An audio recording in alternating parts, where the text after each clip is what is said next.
too much Gatorade and wine. There's no way that's good for you. Dude, it's fucking delicious. There's just no way that's good for you. All right. It's gotta be good for you. No! Okay, anyway, your kidneys and your heart, we'll deal with that later. All right, so here's something that we really need to dig into, and it's the idea that tools the U.S. government uses abroad to deal with problematic leaders were turned inward and weaponized against Trump during his first impeachment. So I'm talking about this concept called transitional justice. If you're unfamiliar with it, it's typically something we see in post-conflict countries. Think places where regimes fall apart or dictators are ousted, and the new government wants a clean house, right? They don't want to have to deal with the previous regime or any of those people, right? So they use this transitional justice to prosecute the old regime's leaders. They get the media under control, install their idea of democracy, and proceed. So this sounds like a good idea on paper, right? Especially if you're the incoming government. But stick with me here, because according to Mike Benz, the same playbook was used right here at home in the United States to go after Trump. Dude, I literally, like you said, transitional justice, right? And I was like, cool. It's a new catchphrase. I have no idea what it's all about. The moment that you described it, I was like, oh, he's talking about regime change. This is literally the thing that almost every sane human being in the world is like, please no, let's stop doing regime change. What the fuck is going on, right? And here we are using the same playbook domestically. Yeah, I knew that we were doing regime change domestically. I didn't know they'd recaptioned it like climate change and global warming and whatever else, global disruption. They need a good name. Yeah. I call it, so it's actually it's a function of regime change. So you have the first part. Way. It does. So you have the first part, which is the disposition of the existing regime, right? Kinetically, whatever. However you're going to get rid of them, you get rid of them. And then you, to ensure that the new people that come in remain in control, you ensure that the mechanisms that got the previous regime in place are corrupted and ousted. So you're talking media, influencers, you're talking about, potential contenders, right? All of those guys, they're imprisoned, they're exiled, killed, and then their name is run through the mud. Yeah. All of the evils that we can imagine happening within all of the corruption, every sci-fi book has ever had. Exactly. Anyway. That's terrifying. So this is part 2. So this is the second part of regime change that we're talking about. So let's talk about this guy, Norm Eisen. It's a name most people probably don't know, but absolutely should. Eisen is one of the guys behind the scenes during Trump's first impeachment. He's not just any lawyer. He's someone who spent years working with the U.S. government in Eastern Europe and other hotspots, using legal tactics to push U.S.-aligned reforms under the banner of democracy. Now, what this guy Mike Benz is arguing is that Eisen brought this same foreign policy, the same strategy, back to the States to go after Trump. And the way it works is this, okay? So transitional justice usually starts by building a legal framework that makes it easier to go after political figures and neutralize its opposition. In foreign nations, we say it's all about rooting out corruption. But domestically, in Trump's case, it was about impeaching a president before he even took office. So you heard that right. There were impeachment articles drafted before Trump had even set foot into the White House. That's the insurance policy, man. I don't even understand that. Like, this is the same shit that I've been fucking arguing with you for fucking literally like 8 years now, right? Mm-hmm. Right? And and I'm not bringing up like, I'm right, you're wrong. I'm not looking for validation, right? You're right. Okay. You're right. But what I am trying to tell you, okay, is the moment that he came down the fucking golden escalator, right? It was fucking set in stone what the deep state was doing. And I know we've gotten into massive arguments about the term deep state, right? But it is a real thing. It is there. We have a vast population of our non-elected officials within this country that are put in place because they have been vetted in a corrupt manner. Okay. Say they talked to a 16-year-old girl illegally 20 years ago, whatever. Something that they don't want their wives to find out, something they don't want their mothers to find out about. They had a good time in Mexico. Whatever it is that they have, this dirt that they have on these people, they promote those people because they can be controlled, right? And that's how this system propagates. And they're all unelected officials, and you see it in outcomes like, I don't know, 51 intelligence agencies vouching for a laptop they absolutely know is Hunter Biden's, right? And discrediting right before an election. And this system virtually ensures that every single person that is in any kind of position of authority within the United States government is corrupted. And it's things like Epstein's frickin' island, right? Like, that guy had to have been a CIA agent. He had to have been. He was an asset. He had to have been. You know? 100%. And by the way, if you didn't need any more clear indication that Trump wasn't going to survive till November 2nd, he came out on the Lex Friedman's podcast, and said that he was going to 100% open the black book. Perfect. He's a he's a goner. No, I'm just saying he's got a death wish. That's the thing that I love and hate about Trump. Okay. The guy doesn't have the ability to play poker. He cannot hold his cards. No. Okay. He has to play them. Yeah. And what it does is he turns into a lightning rod for corruption within this country. And I have never even imagined the level of corruption that I have seen since Donald Trump started running for this presidency, in 2015. I couldn't even imagine, like, looking back on it, because hindsight's 2020, right? Like, I didn't see it for what it was until 4 years ago. No, 6 years ago. Probably 6 years ago is when I really started to see it.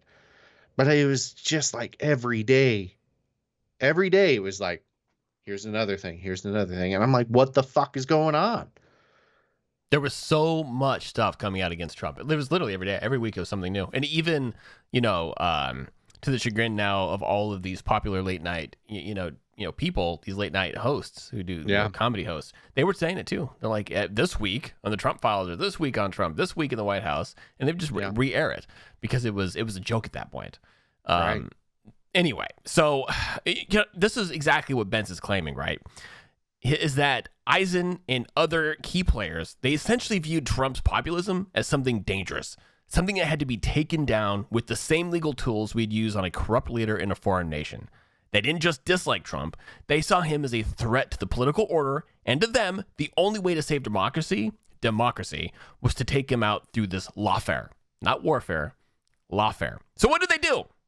They cherry pick an event, the infamous phone call with Zelensky, and frame it as an impeachable offense. Now, I'm not saying what Trump did on that call was a good move, but Benz's point is that it really wasn't about the phone call. The impeachment was a weapon and a broader strategy. So you can even look at the media machine that was backing all of this up, right? The narratives about Russian collusion, Ukraine, the impeachment were all funneled to the media to shape public perception, creating this infinite feedback loop. The media said, hey, look how corrupt Trump is. And the legal team said, see, this is why we need to impeach him. Meanwhile, a good chunk of America just bought the story. We didn't even get a chance to think about it. Yeah. And then we argue, right? You like you're saying, a couple of years later, the light bulb went off for you, right? And you're like, holy shit, Jesse, you should look at all this corruption. And I'm like, holy shit, Zach, you're a QAnon person. Yeah, That's literally what I said. I was like, what the fuck is QAnon? Like, when you told me you're QAnon, I was like, what the fuck is QAnon? I actually had to look it up. Right. Because I was like, what the fuck is going on right now? It was good. But I've looked maybe like 5 seconds into QAnon, and I was like, okay, that's bullshit, right? Oh, yeah. Throw it out the fucking window. But just because anyone can critically think, and this is going to happen to you now, people are going to kick back at you, Jesse, and they're going to be like, dude, you're insane. There's no way that you're coming up with all this shit. You're a conspiracy theorist. And to be honest with you, this is why I tag conspiracy theory in almost every TikTok video now. I mean, my wife is doing it for me, but Right. it is where it is, you know. It And is. It is. It's 100%. I've already gotten it. Like I literally brought up the fact that there was an FBI agent, this guy, right? What was his name? Ray Epps. Ray Epps, right? He was in there with the megaphone. Yeah, And yeah, yeah. the response was, "Oh, okay. So he worked for the FBI, but he was still an insurrectionist." I'm like, "No, he was an FBI agent trying to instill and bring out the insurrection." No. Yeah. No, he was just a guy. He should be fired. Tell him to look up how Martin Luther King's protest got shut down, right? Come at him from an angle where they can be like, "Oh, okay. I care about black people. I care about Martin Luther King. Let's see what the FBI heinous acts the FBI has committed against that guy." Try that fucking angle. I have decided it's just not worth my time with these particular people. Just like you, right? You got people in your life that you care about, and it's just not worth the argument. However, out in it was broader always daylight, worth the argument with you, Jesse. Oh yes, I see. You and I can have this conversation, and we're gonna go and sleep perfectly fine, regardless of what comes out of each other's mouth, because we know it's just a political thing, and it's just like anything else. It could be. There a video were a couple game, times. I won't lie to you. There were a couple nights where I was like, "Baby, sue me." Jesse hurt my feelings tonight. I'm sorry. No. I bring it up as like, farce, but there were a couple times where I was like, I just don't understand why he doesn't get it. It's so hard to get. Like this. It is. This is not like calculus, right? This is not like learning hiragana or kanji. There's no right answer. It's really hard to convince somebody that they've been duped. It's like we were saying this earlier. It's easier to just deceive somebody than it is to tell them the truth. If I need to change your mind in a heartbeat, I'm just going to lie to you, because it's going to be way, way easier for you to believe a new thing erroneously than to believe the original lie. That's why it's easier to scream out fire than rape, Yeah, that's exactly it. So Benz makes this argument, okay, that the strategy is straight out of the U.S. playbook for dealing with regimes in other countries, but now they're using it against Trump. The impeachment, just like transitional justice, wasn't just about the crime, right? It's about branding Trump as this corrupt and dangerous individual. It wasn't just about getting him out of office. It was about making sure populist leaders like him couldn't rise again. So how does this all tie together? Transitional justice, in theory, should be about holding people accountable and restoring order. But in Trump's case, it was more like lawfare, weaponizing the legal system to suppress opposition. And Eisen, he was right in the thick of it. He knew how to use these tools abroad, and now he's turning them against an American president. And in the end, the whole thing wasn't just about Trump. Okay, it's about setting a precedent. The goal was to make sure that populist movements like Trump's, and let's be honest, love or hate him, that's what it is, could not take root again. They wanted to make an example out of Trump so that anyone else who tries to buck the system would think twice. And that's the real kicker. That's where we're at right now. I mean, that's exactly, because like, imagine trying to run for president and you realize that you have not spent 50 years in the political system like Joe Biden, right? And you're just a Donald Trump. He's got a name, right? But if you're a Zach or a Jesse, you're not running for president. 30 years ago when we were kids, dude, everybody wanted to be president. Right. It was a lofty goal, but it was an achievable goal in America, right? It was a lie that we told ourselves. Today, looking at what Donald Trump has gone through, there's no way. It's like, no, you can't be president, dude. You made one mistake. They'll shame you. You got a skeleton in your closet. It doesn't matter what your opinion is. You can't run, Absolutely. It is a shaming of the American people. It is putting barriers within, the community so that you can't go and achieve your dreams. It is scary what they have done to the American country that I used to fucking know and love, Right. Like I really do. It's like almost like a stranger anymore when I think about my country. It's a different country. It is. Yeah. Since when we grew up in the mid 80s to now, it's a very different place. Yeah. Think about the malls, the power ties, I kids, know. remember physical Old education was people power physical walking in the education. malls for exercise. Dude, the whole thing. Now it's just it's a ginormous mess, man. It's a ginormous mess. So ultimately, just to conclude my point here, if these mechanisms like transitional justice, legal warfare, whatever you want to call it, if they can be used to silence opposition abroad, it was just a matter of time before they could be used here at home. And this is something that we need to be paying attention to, especially now as we're going into this election cycle and we're watching it play out live. And I really need to like solidify this idea in our listeners' head. You need to pay attention to what's happening within our country, right? You need to understand that if you enjoy your freedoms and you enjoy seeing our freedoms here in America spread throughout the world, right? That globalist ideal where, freedom rings and women have fucking freedoms and gay people can do whatever the fuck they want and just everything throughout the world, right? It's kind of like, what we've been trying to champion for the last 30 or 40 years. Social change for the better. That won't be possible if America fails, right? And where we're going into, America is going to fail. It is not sustainable what we are doing right now. No, and it starts with our kids. People should be paying attention to that. Yep. It starts with our children. Yeah. Record obesity rates, record rates of autism, record rates of depression, anxiety. We have record numbers of kids that are ineligible to join the military, for example. These numbers go on and on and on. And it's not like records by breaking things by like 1 or 2 times, which would be horrible if they are. We're talking like 10x, 20x, 50x these numbers than they were in the early 80s and then in the 70s as well. Yeah. We literally are, the next 50 years of this country are going to be a disaster. There's no way around it. Things are going to get a lot worse before they get better. But they can get better if we elect the right people into government who care about restoring the literal health of this nation, the food we eat, the things we partake in, all of that. We need to return to this. People need to be proud to be Americans. They need to have that core value. They really do. Yeah. And it's cheesy as shit, but like we need to get back to it. It is so important. I watched this video yesterday that literally made me super sad.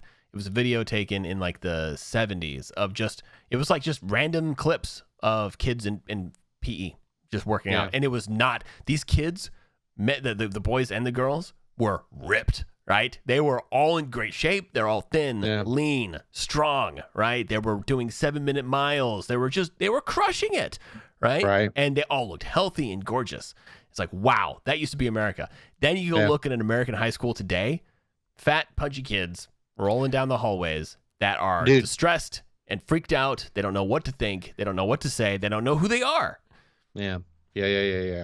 And what's crazy too, right, is like a 7 or 8 minute mile really isn't that hard to achieve. No. I say that as like a dude that's way out of shape and overweight, but what I'm remembering, right, from when I was actually active and in shape, a 6-minute mile wasn't that. I mean, that's a good mile, right? If you're doing a 7 or 8, right? If you're doing a 7 or 8 minute mile, you're doing good. You're doing good work, but that's not hard. No, you could you can easily do it. You could do a 7, 8 minute mile. I think you could walk a 12-minute mile. You can. So we know you can. I've seen people do it. Yeah. It's just embarrassing. Yeah. This is back when we're serving. I'm just like, wow, you need to fucking pick up those knees. Yeah. Make an attempt here. Yeah. Anyway, that's my spiel. It's a big deal though. And if this can happen to Trump, it can literally if Trump doesn't win, it will have demonstrated that this system works, that this internal censorship program works. And then that will be that. Then it doesn't matter. Because think about Kamala. She was the most unpopular, VP. Absolutely. She got crushed in the early in 2020 when she was trying to run for president. She couldn't get a single delegate. She didn't win a single debate. Her ideas were in the gutter. Like nobody wanted her. Everybody's like, get out of here, Kamala. We Go were back coming to California. we were coming out of chaotic times with Trump. We had 4 years of manufactured chaos, right?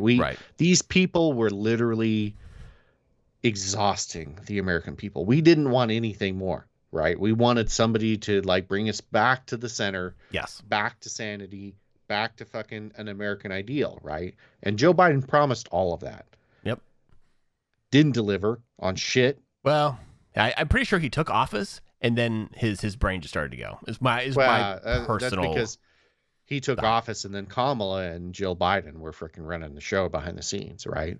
But I think we had at least 6 months of Joe, and then everything just went. If you go and watch early Joe, like Joe in 2020 or 2021, when he was dealing with like the coronavirus, it was like, oh wow, okay, and then just watch by the time like halfway through 2021, it was like, you don't look good, sir.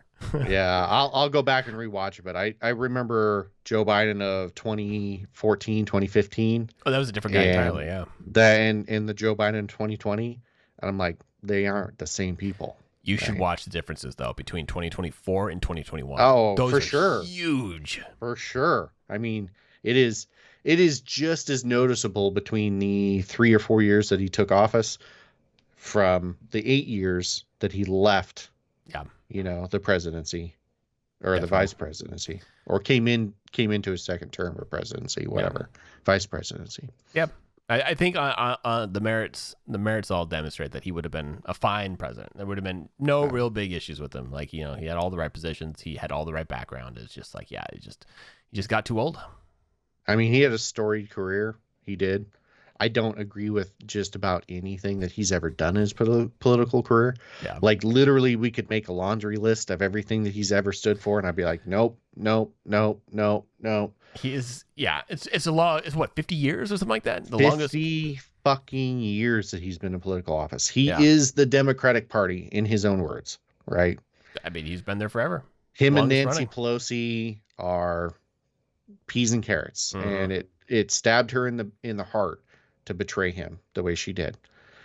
So I'm going to say a sentence, and it's going to sound strange. In 2016, the U.S. started exporting censorship. All right, it's a fascinating yet alarming pivot in how free speech was weaponized, and it directly ties to the rise of populism. So think Trump's election and Brexit. So before 2016, Western governments, especially the U.S., had been big proponents of free speech. It was seen as a cornerstone of democracy and something we push as a part of our foreign policy.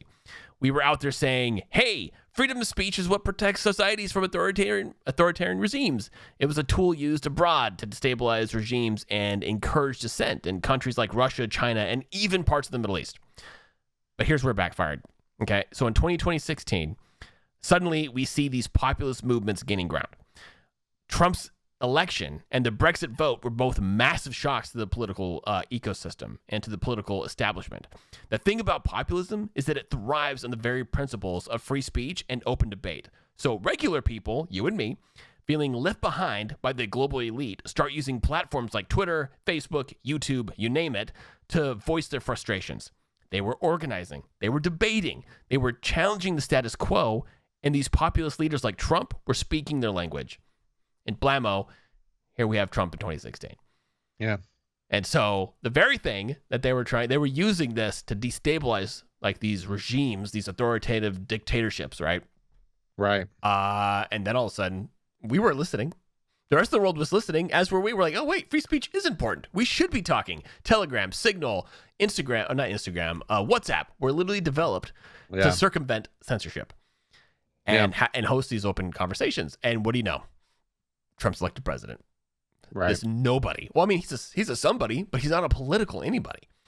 He's not a political anybody. I mean, he was absolutely all over the map. I mean, everybody knew him. Oh, yeah.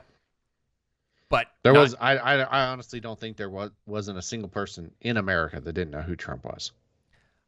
Yes. To be fair, I mean, I didn't grow up in this country. I grew up overseas. I've always been American. I grew up in Seattle, came back every summer, but I spent a majority of my time, at least 10 months a year, elsewhere. So I knew roughly who he was. I'm like, Trump, he's a real estate guy, right? Yeah. Yeah, that was it. I That was mean, it. I will remember this for us both. It was 2012. Oh God. Yep. And Obama was running again. And I was like, dude, what if Trump ran? Did you say that? And you were like, Zach, shut the fuck up.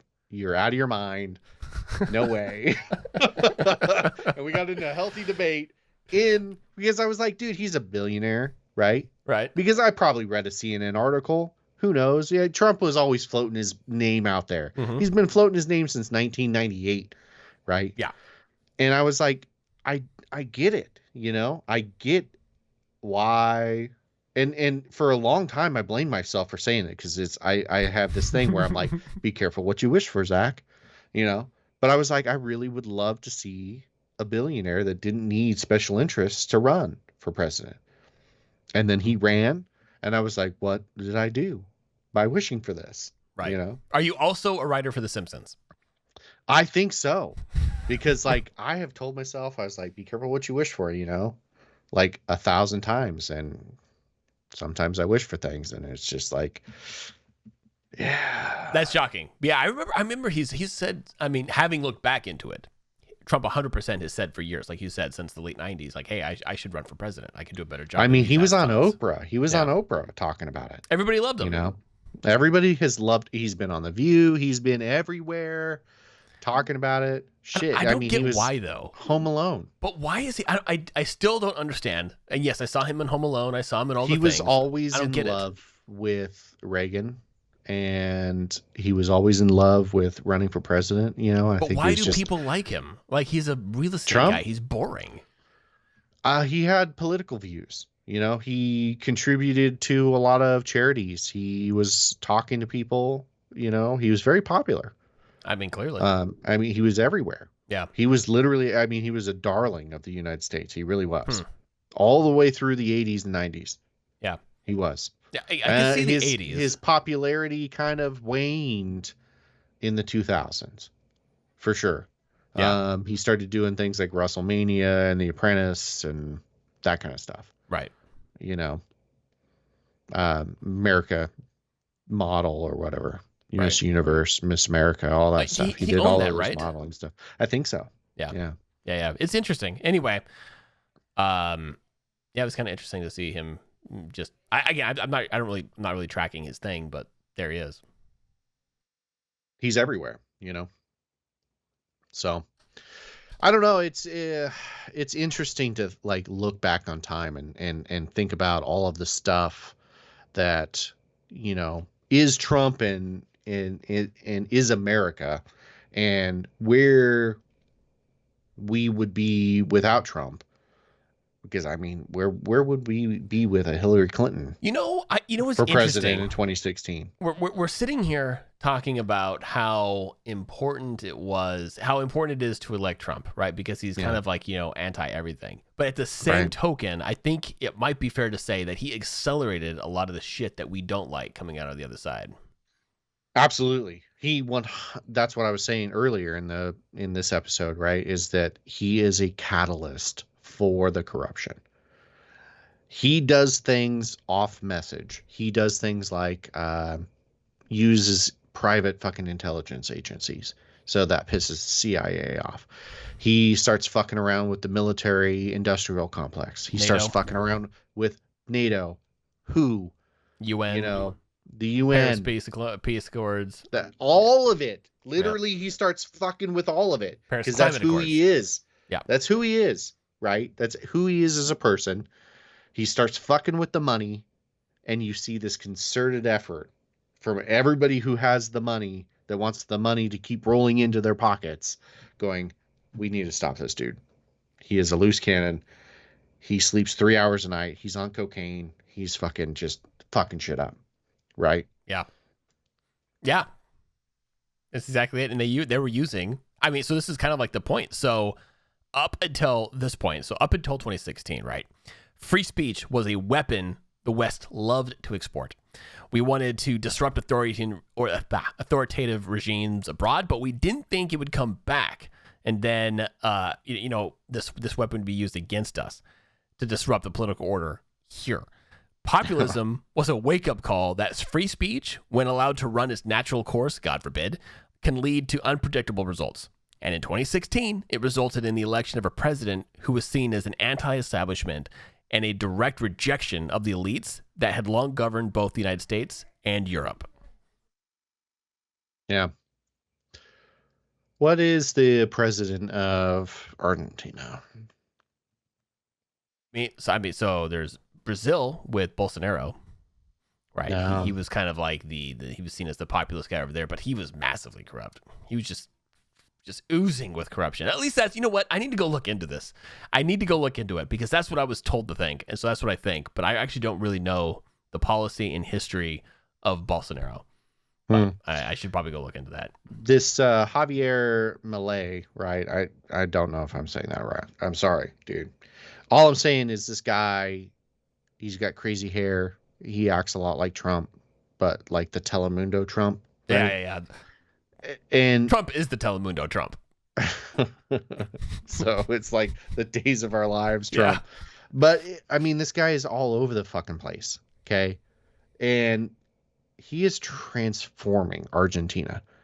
Argentina's had a bad run for 50 years. And he is just wiping out all of this DEI crap down there in Argentina. And it is working, right? He went from the globalist to the nationalist, the populist, whatever you want to call it. Populist. And he is killing it down there. Argentina is a great place. Thanks to him. I mean, yeah. In the last 2 years, you know, the place has turned around. 2 freaking years. His country has turned around. It doesn't take, just it's by not getting hard. rid of all of it. It's so not hard. And I think the problem that we face as a country is if we elect Trump president again, so many people have been wired to ignore him and to fight him and to resist him. Yeah. To believe the manufactured chaos. Yeah. That is the problem, right? The moment that the manufactured chaos hits the street, it is game on. Everybody's going to believe whatever the fuck they want to believe.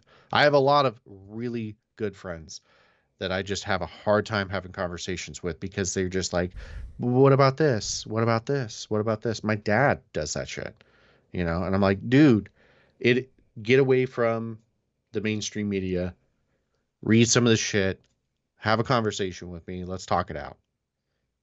Right. It's hard. It's very hard. I have the same problem with my family as, like we were talking about it before, like Monsanto's, right, produces the United States' most popular, what do you call it? Weed killer. What were those called? Roundup. Yeah. Roundup, right, in the country. Roundup is that version of Roundup is banned literally in every other country in the world, right, where they would possibly want to buy it. It's illegal here, but it's banned elsewhere because it's fucking terrible, right? It penetrates the fruits and vegetables that it's sprayed on, and it doesn't leave, right? It literally is stuck in. It's basically a forever chemical. Mm-hmm. Right? Well, no. Ingesting. Yeah, you will. So, unlike other pesticides, that's the word I was looking for, that wash off of a plant, Roundup will actually seep into it. And what we're seeing is that Roundup is now entering us, the people that are eating the food. All right, on top of a million other things that's wrong with our processing, kind of program. But that same, when Roundup is used on insects and small amphibians like frogs and stuff like that, during their development, they will go through a sex change. They literally change sexes. They go from female to male or male to female. No, they go from male to female. That's crazy. Because of the estrogen, yeah. Yeah, because it's an estrogen enhancer. And so all that, we're at the same thing. Like our genetics is like 98 point whatever % of everything living, every animal on the planet shares the same, genetics, and we are going to react the same way. We're going to react very similarly. And look what's happening in the United States. In any case, it is even to say something like, "Hey, we need to revamp the FDA and make food healthy again in the United States." That in itself is controversial and conspiratorial. I can't even say that to just, and nobody's allowed to even think the thought. Why is that so hard? Why is that such a controversial thing? I don't know. Why is it that like you want to make cereal good again, and it's bad? I was or just make milk good again. I don't know. I don't know. I told again, closer family. I was like, hey, I'm gonna start, planting my own food because I don't trust stuff in the grocery store. Like, oh, you're crazy. You're crazy. I'm crazy for wanting to grow my own food. Yeah. Where am I living? Now you're saying to be a good American, I need to go buy everything. I can't literally live off the land. Bitch, please. No. That should be catch line. God. So if we go back to the whole censorship thing, right? So this after Trump comes into presidency, all right, this is where censorship is imported as a tool that comes back to the United States. All right. What you start seeing, particularly after Trump's election and Brexit, is an immediate scramble to regain control of the national narrative. Governments, big tech, legacy media began to realize that this unregulated free speech on social media platforms was undermining their hold on public discourse. Just like we were saying, right? We can't even talk about food here. So what did they do? They began exporting censorship practices like that you'd find in an authoritarian, I can't even say this word, authoritarian regime that we once criticized. So if you think about it, while countries like China had long controlled speech through their Great Firewall, suddenly the West is trying to control its own digital spaces using excuses like disinformation and hate speech as justification. So companies like Facebook and Twitter were pressured into rolling out more aggressive content moderation policies, shadow banning certain voices and labeling fake news. Trump gone. Alex Jones gone. For God's sakes, man, today as an example, today, if you have an Alexa in your house and you're listening to this, okay? Oh my God, go into Alexa. What is the thing? What do you need to say? I have it written down. You need to ask her what's a viable candidate in Trump, or why should I vote for Trump and why should I vote for Kamala? Yes. That's what we say. Ask it, why should I vote for Trump for president? And it will tell you, I cannot provide information that promotes a specific political party or political candidate. That's exactly what Alexa will respond to you with. I cannot provide information that promotes a specific political party or political candidate. You know what? That sounds good to me. Like, sure, don't get involved. Amazon, thank you. Just stay out of the way. However, go and ask it, what does Kamala offer, as a president? And it will just go on 20-minute diatribe over and over and over, all the good reasons you should vote for Kamala. Big tech meddling in our election. They're meddling with your head. But don't worry, just like everything else that they've come out with in the last 8 years, they're fixing it. They're patching it. It's just a rogue issue. It's a one-off. Yep. It's a one-off. Yep. It's a one-off. We didn't intend for this to happen. You know what's so crazy is that they said that. Amazon said that. Google said that. Facebook said that. Everybody, even every X single has one said of that. them. Everybody's been saying it. Every single one of them has said it. Yeah, like, oh, it's just a glitch in the system. We're gonna get it sorted. It's a glitch. It's the same glitch in everybody's system. And by the way, these systems are not connected. They are not connected to each other. When you get sick by eating food that you're supposed to be eating according to the food pyramid. Yeah. Oh, it's just a glitch in the system. It's ridiculous, man. But we didn't mean to post that. I mean, so they're all trying to cover their asses. Yes. They're all trying to watch their liabilities. Well, it's more than that. It's more than that, though. So the key is that censorship has become about protecting the political establishment and not the people. So when Trump's rise and Brexit were fueled by grassroots movements on the internet, the powers that could recognize the danger started freaking out. Like, oh God, we have a problem here. So the wrong kind of free speech, that is the speech that challenges globalism and their liberal establishment, it had to be silenced quickly. And then you just see immediately, they started, like the government, the FBI, all these intelligence agencies started pressuring big tech into folding into their camp because they were already deep within, local or legacy media. Legacy media had long before been compromised by the CIA. And this came out during the Church Committee's hearing in 1976. So now they had to move on to big tech, and big tech fell right in line. Well, I mean, big tech was like the wild, wild west of freaking communication at that point. But the thing is, you should not be surprised by how fast big tech fell in line, because ultimately they didn't have to be pressured very hard. I would say they didn't do pressured at all, because they're all liberal leaning. The CEOs, the owners of these companies are all liberal leaning. And so they're learning that their platforms are being used to elect people that they don't want in power. But at the same time, you also only just had to tell them that they were doing right by the country. They were going to be good boys, and they were smarter than everybody else. Yeah. Right? You really only have to tell anybody that they're smarter than somebody else around them and that they're doing good work. Yep. You know, and they we want to fall in promote your line. morals. Your They platform should mirror fall your in morals. line. Oh yeah. Every time. Mm-hmm. And Try it. If you want to convince your kids to do something, you want to convince your friends to do something, tell them how good they are. Tell them how sweet they are. You're doing good work. You're smart. They immediately fall in line. You know, I was the exact opposite. I was a kid. I knew how stupid I was. I was a dumb kid, and I knew it. And so my parents would try to be nice, and they're like, "Oh, these grades aren't so great, but you have so much potential. You can do all this stuff." I'm like, "I'm a lost cause, guys." And they're like, "Don't say that about yourself." And I'm like, "Listen, this is some really easy math, and my brother is younger than me, and he is crushing it. Like, he is 2 levels higher than I am. I don't know what's going on here. I'm not sure what this symbol even means, and like I need help." And they're like, "No, you got it." I had the same problems growing up. Like, both of my brothers were smashing it in the grades department. Yeah. I think I graduated high school with a 1.98 GPA. Oh wow. And I had to write an essay to pass high school. And everybody's gonna be like, "Zach, you're a fucking moron," right? It's because I figured out the exact amount of days that I had to show up to not get failed out of high school. And that's what I did. I showed up for those exact amount of days. It was the bare minimum. I was like, what do I have to do to get by? Because this is some bullshit and I'm bored. Right. And I don't want to be here. And this is stupid. I don't right? Yeah. I was like, game in the system immediately.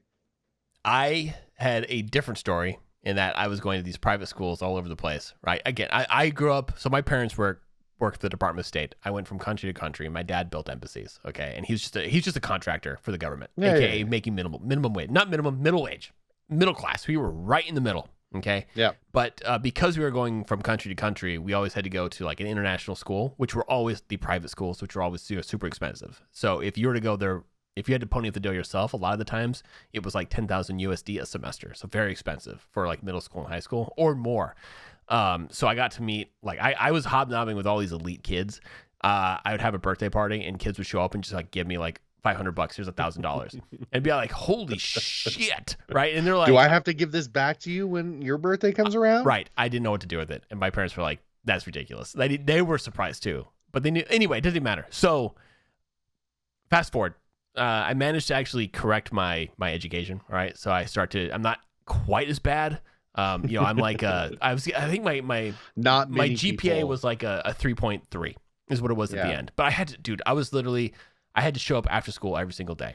I was either playing basketball or in some sort of tutoring. I tutor like extracurricular class just to understand. Because I need it. Because I'm an autodidact. I need to go learn for myself. I can't have somebody tell me something. I need to go figure it out for myself. Yeah, I'm the same way. But like you, so I come back to the United States. Long story. I'm back in the United States for my last semester of high school. I don't know anybody.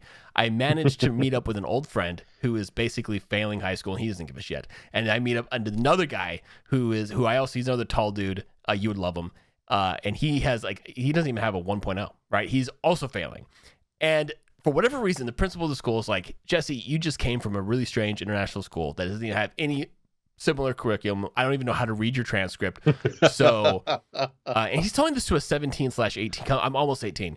He's telling this to a 17-year-old. He's like, so what I'm going to do, Jesse, is I'm going to give you these grades for the rest of the semester.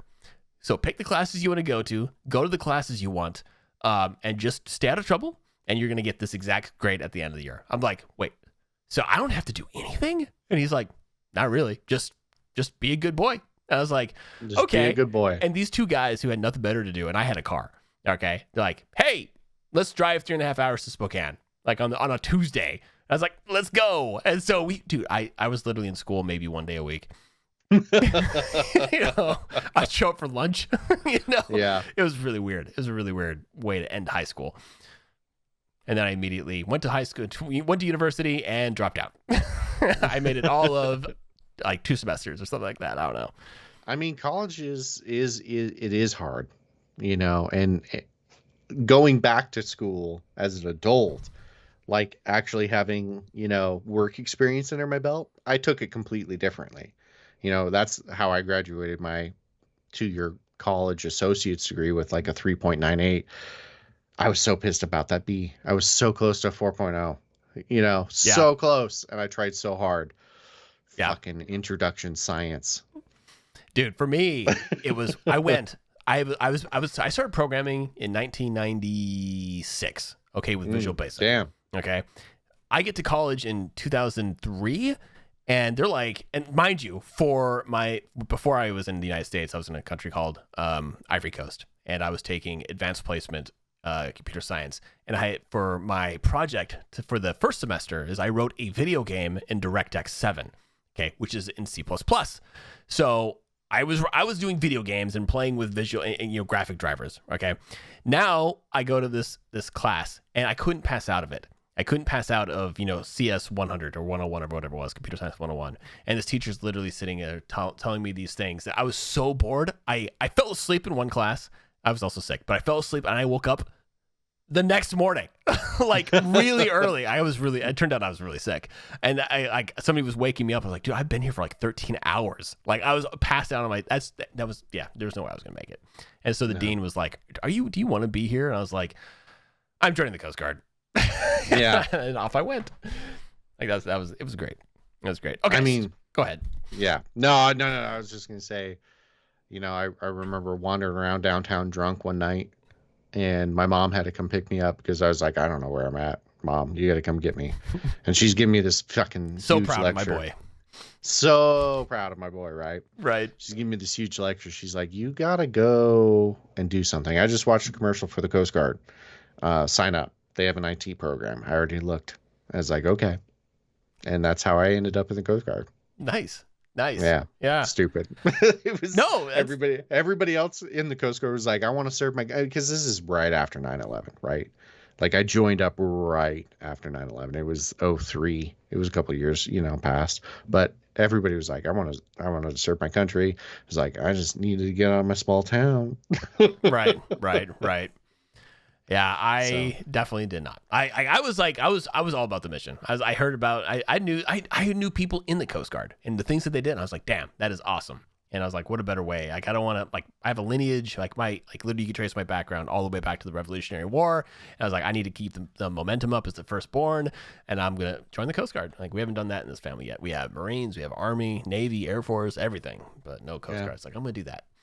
So anyway, all right. So if we go back to the censorship conversation that we're having, okay. I don't even remember when we started that. I will bring you back. Okay. So we were just talking about how the establishment was freaking out over populism, and that free speech had gone awry, and that it had to be established to secure their hold on the political program. And so that's when you see this exportation of censorship to handle domestic populist movements. You can look at things like the banning of accounts, the coordination between governments and tech platforms to quote unquote combat disinformation, and the sudden focus on controlling narratives through fact checkers, right? Fact checking is the thing now. It's part of the censorship program. So remember, before this, freedom of speech was a powerful weapon of Western foreign policy.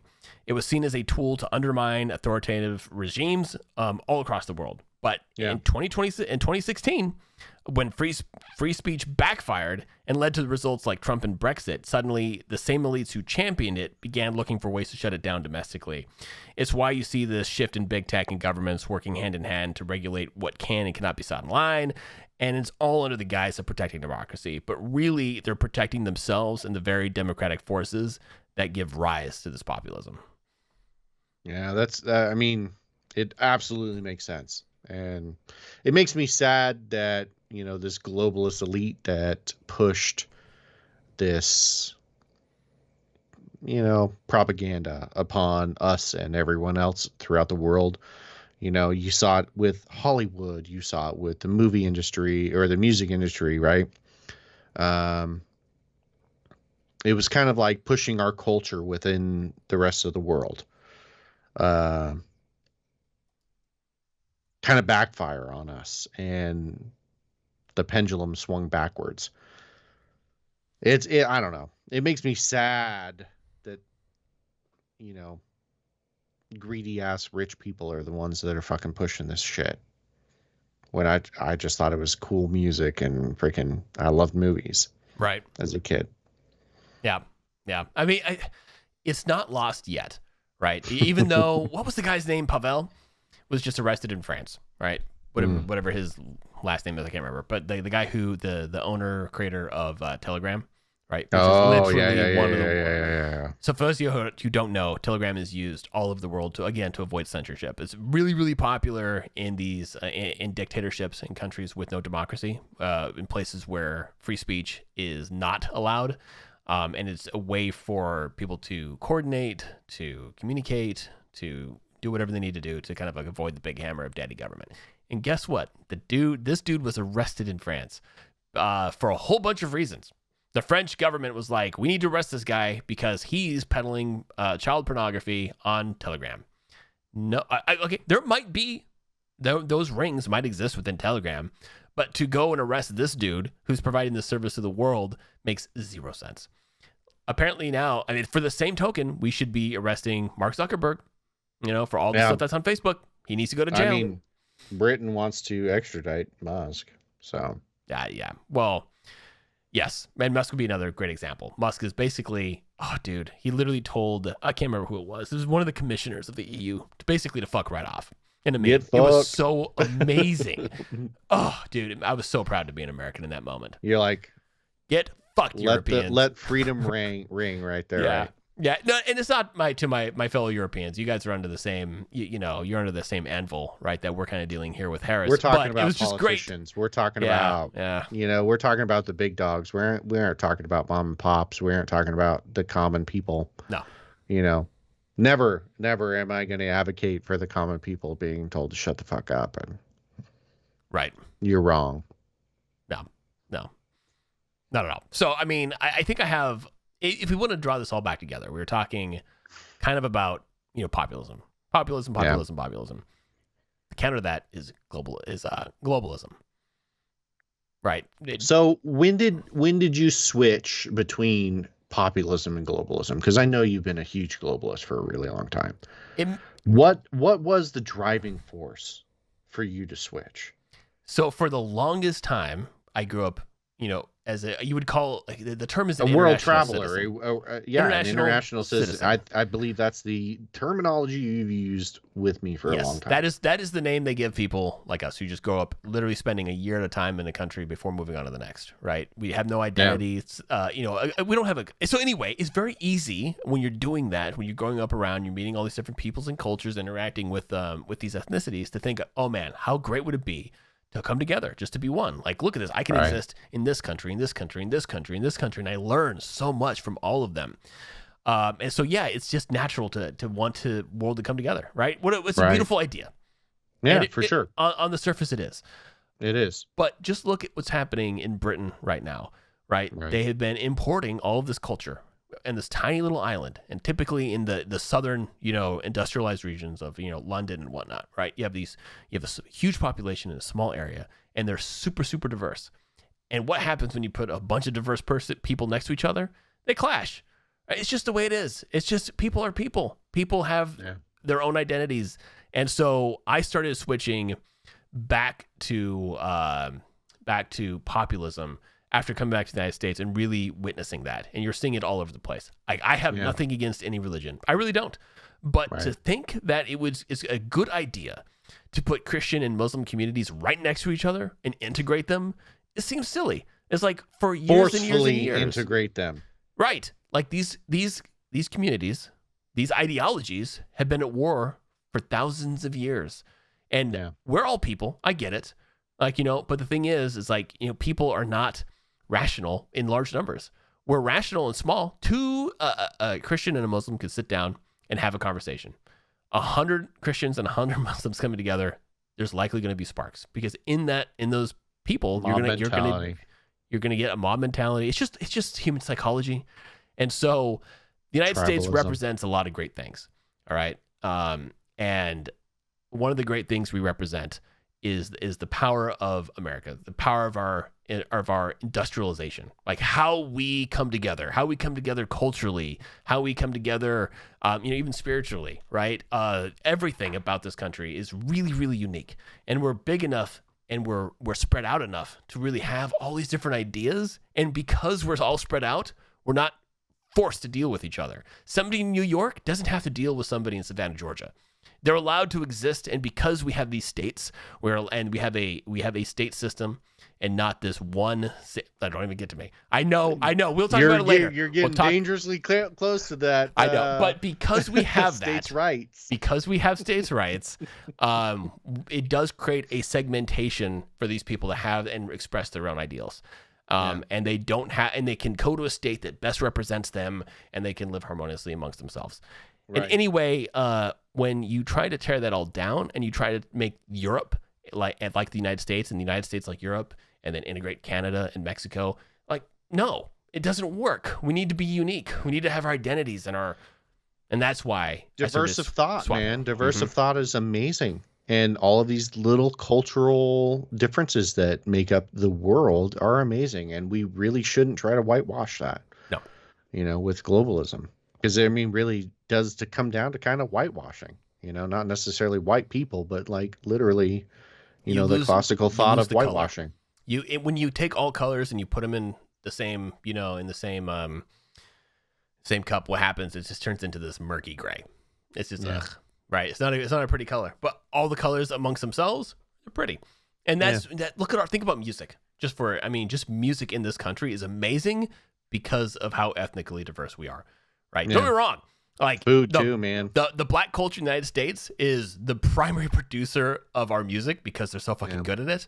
But that's not to say that the hillbillies in Tennessee haven't had a massive impact on music, right? With bluegrass, right? They shaped everything. They changed the name of the game. They took jazz into a way different area, and they developed country and all these other things.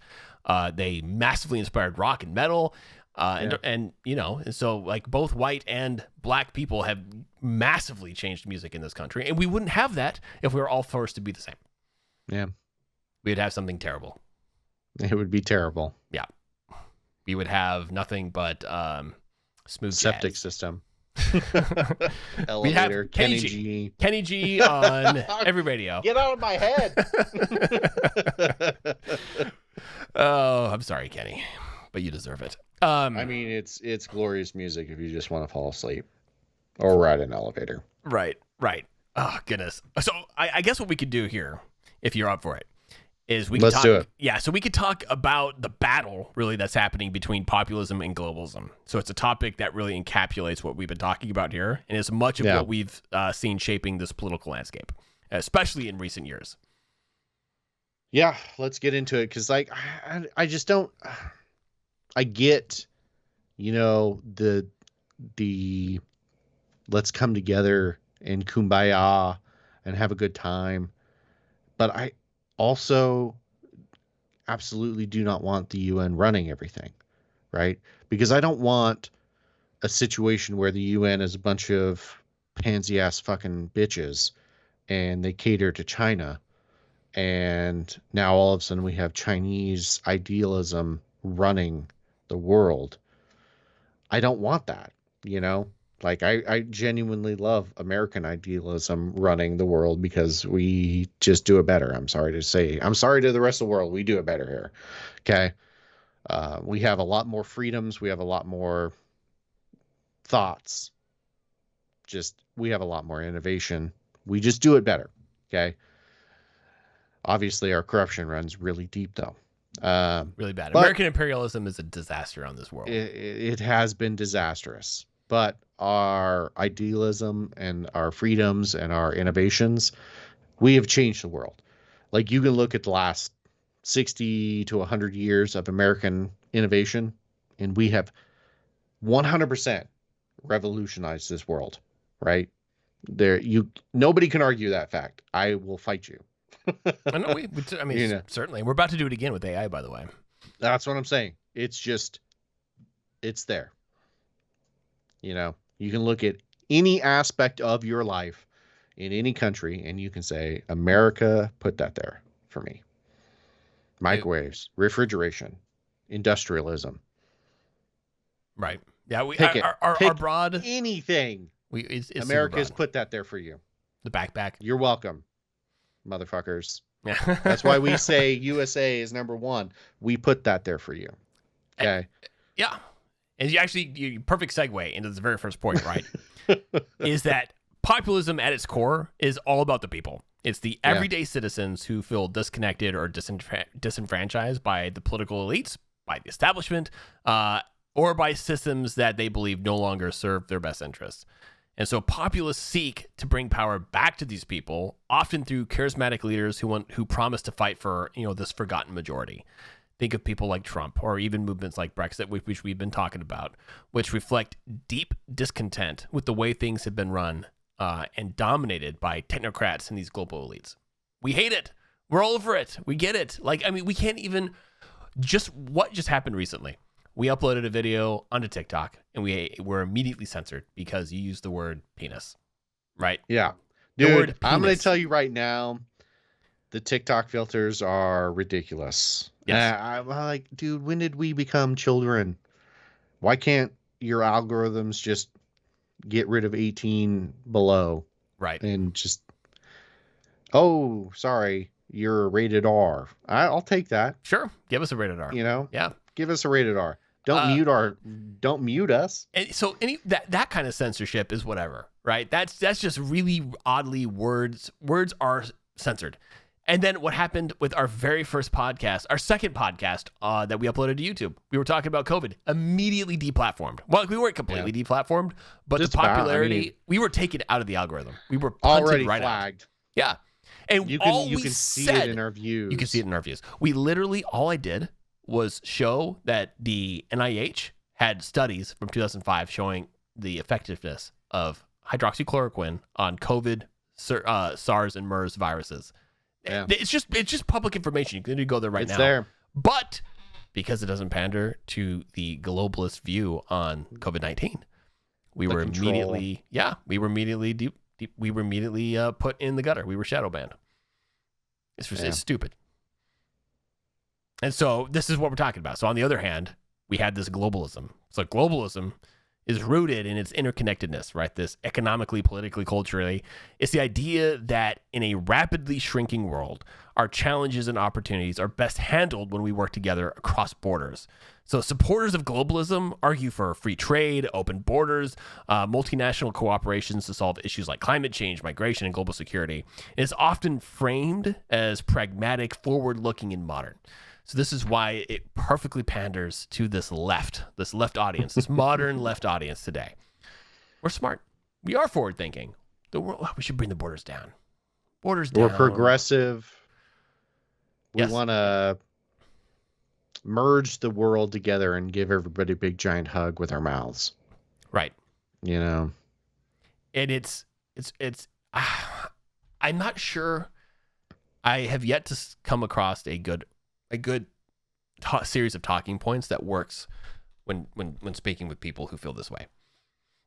Just tell them that, bless your heart, you're a good person. It seems like I'm surprised that that the older folks, like the 70 pluses in this community, can't see through the farce. Like that's what they fought against in the 70s, Right. Why can't I deal with that a little bit at work because I have some incredibly smart engineers that I work with, right? And I'm just a little baby technician trying to become an engineer, right? And I'm learning under these people, and there's this just wall sometimes when you're talking to them because they are super, they're like, I am 100% left leaning, this is where I live. I live in the left. I'm like, okay, cool. But have you thought about where you live now? Because it's a mess. It's a disaster. It is a disaster. Especially if they're Californian. There's so much power given to the left because you aren't thinking about what you're doing. And it's devious. I'm just like, how are you so intelligent but you're not thinking about this at all. At all. Right? And I'm going to reiterate, I do not adhere to any right-leaning thought processes. I just cannot stand what the left has been doing within the country for the last 6 to 9 years. I just do not understand it. I'm a very moderate human being, but I come across as very conservative right-leaning because I just don't understand the left anymore. And that's the thing. The left has swung far, far left. So far. Yeah. They've sprinted to the left, and I'm standing here in the center. Yeah. And it makes me look like an ultra right-wing motherfucker because of how far they have sprinted to the left. And I'm like... Kamala drags that further to the left. Like she is, especially if she's president, right? Like she is very far left. She's not centrist at all. We need to look into a country that we can move to if Kamala gets elected. There are 9 million vacant homes in Japan, and I'm like, I'm all about it. Maybe if I would, okay, listen, this is a whole nother conversation. But if I'm wrong, or not me, but if the scientists are predicting that we're in the middle of a geomagnetic excursion right now, if we are going through this and it is set to complete by mid 2045, around there, 2045, Japan is toast. Japan is going to be completely annihilated. Not only is it going to bear the brunt of potential solar micronova, but it's just going to be a complete disaster. And so, however, if they're wrong and we're say a couple hundred years off from this geomagnetic excursion from completing, I'm going. I'm going to Japan. I'm like you Let's said. Do it. I can go buy a beautiful house, fully furnished, completely renovated for $65,000. Yeah, something like that. Yeah, right near in Tokyo. Right, yeah, downtown. In Tokyo, and not downtown, but in Tokyo. That's right on the line. One on the metro stations. Brittany and I would be gone in a heartbeat. I would sell this house right now. It would take me a couple months to sell because of where I live, but I'd sell it. Brittany and I would be gone. I'd sell half my shit, if not more, and just go live there because I'd be done. I'd be like, cool. And and where I work, they'd totally support it. They'd be like, sweet. You can work on our. You can work with our guys that are in night the time shift. zone. Yeah, we do. We have it. We have our 5 shifts. Our tomorrow shift. Yep, dude, it'd be so great. I would do it. Sumi would love it too. She would. Yeah. Okay. So what happened? So populism and globalism clashed head on. For populists, globalism meant outsourcing jobs, unchecked immigration, and a loss of national identity. Their narrative was that globalism benefited a small elite while the average worker, the everyday citizen, got left behind. So whether that was in manufacturing towns across the Midwest, or coastal communities in the UK that felt abandoned by the EU, it was going to be a disaster. So the globalists were seen as disconnected from the real struggles of their citizens, living in a world of international summits at Davos, while folks were at home losing their jobs or watching their communities change in ways that they didn't agree with. So the key thing here is that populism thrived by capitalizing on this discontent, by saying, hey, we see you, we hear you, we are fighting for you, not the globalist elites. And it resonated, right? Trump won on this message. The Brexit referendum passed on this message because populism is about shaking up the system, taking back control, and fighting for sovereignty, whether that's economic, political, or cultural. And I'm going to say this little minor thing too. Blexit has been working with Candace Owens, So that's the black exit. What's that? Black exit. I have no idea what that is. It's black people leaving the plantation of the Democratic Party. So, I'm probably too pale to say those words. No, I think you make an interesting point though, and this is I think something a lot of us are saying. Like for example, I am a candidate. I was so hardcore left. I was so anti-Trump. I was so pro. I wasn't pro Biden because I love the dude. I was also you were just anti-Trump. It literally. Yeah. I'm going to go ahead and say 85 to 90% of the people that voted for Biden were anti-Trump. It didn't matter who Biden was. It could have been a soft, wet sponge. It was. And they would have voted for the soft, wet sponge over Trump. It It literally won the election. And it is true that Joe Biden is a soft West sponge. Yes. Right. But that is my argument, and it has been my argument for a really long time, that it could have been anything or anyone. It could have been nothing. Yeah. They could have put a blank spot. I will promise you this in 4 years, if you vote for this spot over Trump, and people would have voted for it. Yeah. Yeah. I mean, and I would say this. It is a testament to the quality of the disinformation campaign. They did a really, really good job. They did a really good job. So, well, okay. So they did a good enough job that they still had to rig the elections. And by the way, we haven't really talked about it yet. You and I are still kind of really digging into the mechanics of how the election kind of swung so violently in Biden's favor. None of the numbers make sense. And so we're just talking just general numbers, right? Trump getting 75 million votes, crushing Barack Obama's 2008, and then somehow Biden walking out with over 80 million votes, shattering every sort of record with zero campaigning and all of this work. It doesn't make any sense. He literally was hiding in the basement. And Katie Hobbs did the same thing against Carrie Lake down in Arizona. She literally didn't show up to a debate. She didn't do anything. Yeah. And they figured out the exact algorithm that they needed to put her over the line. And I fear that they're going to do the same thing with Kamala Harris. They're going to figure out the exact algorithm that they need, or create the exact algorithm that they need to put her over the line. I don't want to dive into this because we can talk about it all night long. We will talk about it all night long. We need to bring it back up. Let's do another podcast. We'll do another one where we just talk. I want to talk about the meat and potatoes, the actual votes that were tallied, because I want to get into the graph. I think the thing that most people resonate with is there is a ginormous inconsistency how suddenly 5 million votes for Biden appear overnight out of nowhere and put him in a massive lead. It's just literally like, why did you get like this on the graph when you're measuring in millions? Yeah, it's crazy. It doesn't make any sense. And so what I want to do is, because I was on this side. I was pro Biden. I was pro whatever was going to be up on the left for election. I personally didn't think Biden was going to make it for other reasons. But, I was going to just vote that because I just didn't want to see Trump. And then everything changed after we talked about it after J13. Would you have voted for Rush Limbaugh if he was running against Trump as a D? No.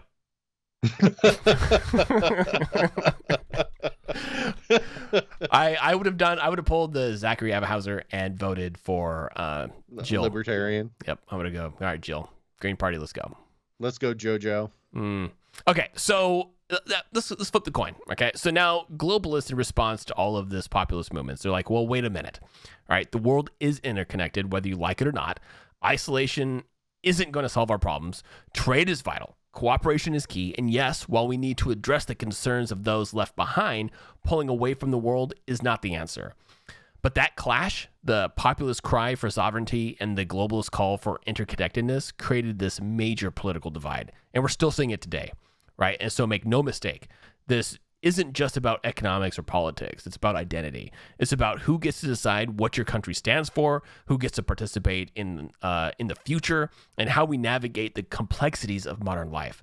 And simply put, popularism argues for putting the nation first, protecting local industries, controlling immigration, taking power away from multinational organizations.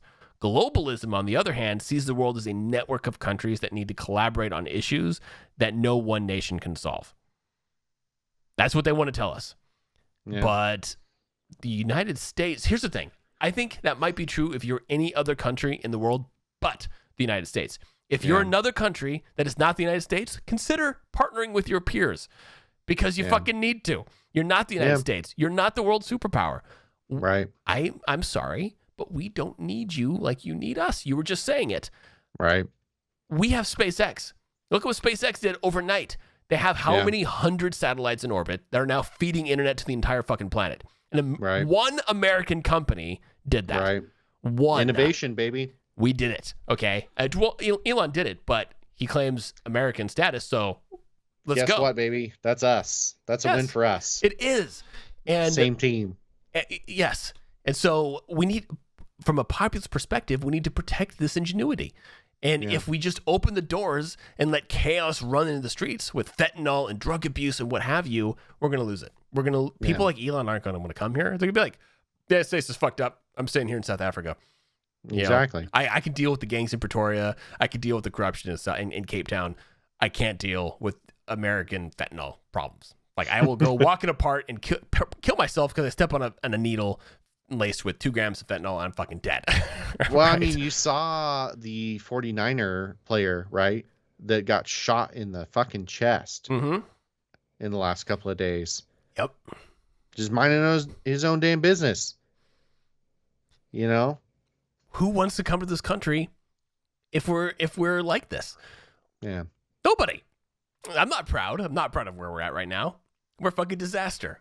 Look at I mean, this election is going to be. We're a fucking clown shoe. We are a clown shoe. We're not even the whole clown. It's not good. We're not even the whole clown. Just the shoe. We're just the shoe. Awkward, stupid looking. It's not good. No. And so the real question is, so what comes next? Is it possible to strike a balance between populism's demand for national sovereignty and globalism's need for cooperation?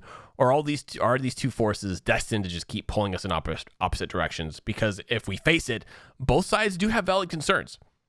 But if they keep tearing at the fabrics of our society, the tension between these two visions of the future will continue to shape everything from our politics to our economy to our very sense of who we are as a nation in this interconnected world. So we once and for all, we do need to settle it.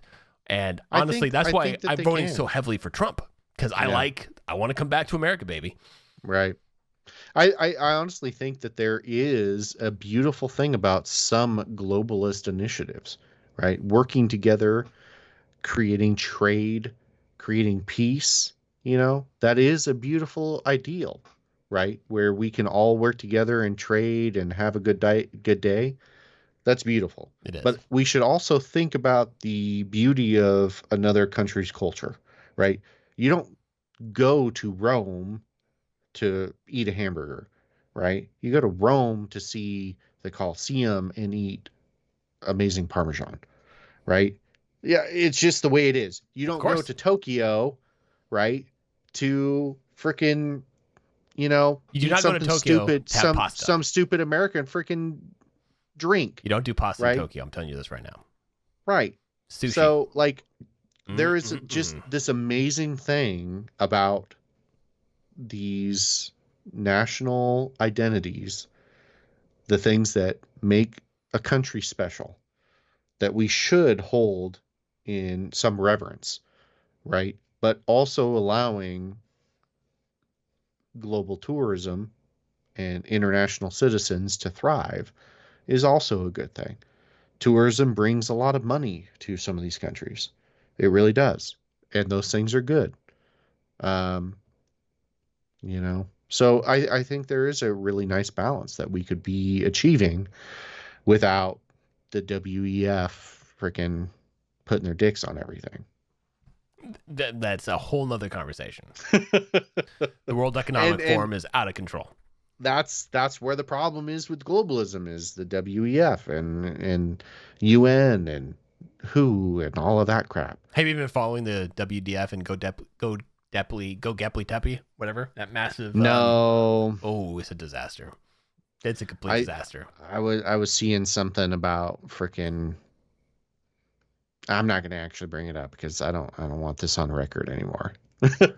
But I've been following some of it, and I'm like, these motherfuckers, dude. Yeah, they're amazing. They're amazing at their globalist agenda. That is for damn sure. They are executing very deftly. Definitely. It's not good. No. Do you have any closing thoughts here for us, sir? No, I just want, everybody to understand that it's not a bad thing to have national ideals. It's not a bad thing to be proud of where you're from or the things that your country has achieved. Those things are admirable, and they create a culture, and that draws in tourism, right? Yep. And that tourism is a beautiful thing too. All of it is beautiful, so long as you're not trying to control everybody else around you. So. Right.